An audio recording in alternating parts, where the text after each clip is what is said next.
Seorang pembunuh bayaran kelas atas bersiap untuk membunuh presiden. Pertama, ia menembakkan satu peluru uji ke dinding untuk melihat bagaimana kipas kecil di dekatnya bergerak. Dari situ ia bisa mengetahui arah dan kecepatan angin, yang membantunya menghitung seberapa jauh peluru akan bergeser. Setelah itu, ia membidik targetnya dan menembak lagi. Kali ini tepat di tengah. Ia menahan napas. Ketika presiden muncul, ia menarik pelatuk dan mendaratkan tembakan kepala yang sempurna.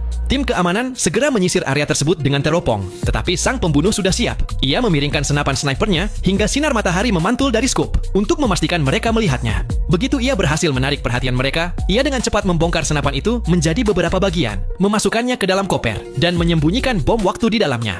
Tujuannya adalah menjadikan kamar hotel itu sendiri sebagai tempat kejadian, tanpa meninggalkan jejak bahwa ia pernah melarikan diri. Sebelum pergi, ia membunyikan alarm kebakaran hotel agar keamanan dan polisi bergegas menuju kamar tersebut. Lalu, ia dengan tenang masuk ke sebuah mobil yang sudah ia parkir sebelumnya dan pergi dari sana. Saat polisi berlari menuju hotel, sang pembunuh kembali memutar arah dan mengembalikan mobil umpan itu ke tempat parkir semula. Kemudian, ia masuk ke mobil aslinya dan melarikan diri. Dengan cara ini, meskipun kamera keamanan menangkap mobil pertama, itu tidak akan berarti apa-apa. Saat tim SWAT tiba di kamar hotel, bom waktu itu sudah meledak. Ledakan tersebut membakar segalanya hingga menjadi abu. Tidak ada sidik jari, tidak ada petunjuk, bahkan mobil umpan itu pun hancur. Seolah-olah ia tidak pernah berada di sana sama sekali.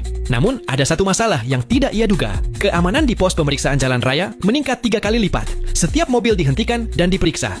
Meski ia menyamar sebagai pengacara, ia tetap diberhentikan dan petugas membuka bagasinya. Di dalamnya ada koper yang sama yang sebelumnya membawa senapan snipernya. Mereka memeriksanya, tetapi tidak menemukan apapun yang mencurigakan, sehingga ia dibiarkan pergi. Senapan itu telah disamarkan sepenuhnya. Tak satu pun bagiannya lagi terlihat seperti senjata. Gagangnya kini menjadi skop. Batang logam membentuk badan senjata. Kepala resleting berfungsi sebagai pelatuk. 4 peluru tersembunyi di dalam 4 roda koper. Semua orang terkejut. Tembakan itu diambil dari jarak 3.815 meter. Lebih jauh dari rekor sniper manapun di dunia. Sementara itu, sang pembunuh telah sampai di tempat persembunyiannya. Ia masuk ke internet untuk mengumpulkan pembayaran 30 juta dolar miliknya. Namun setelah menunggu lama, satu-satunya pesan yang ia terima adalah "Bangsat kau."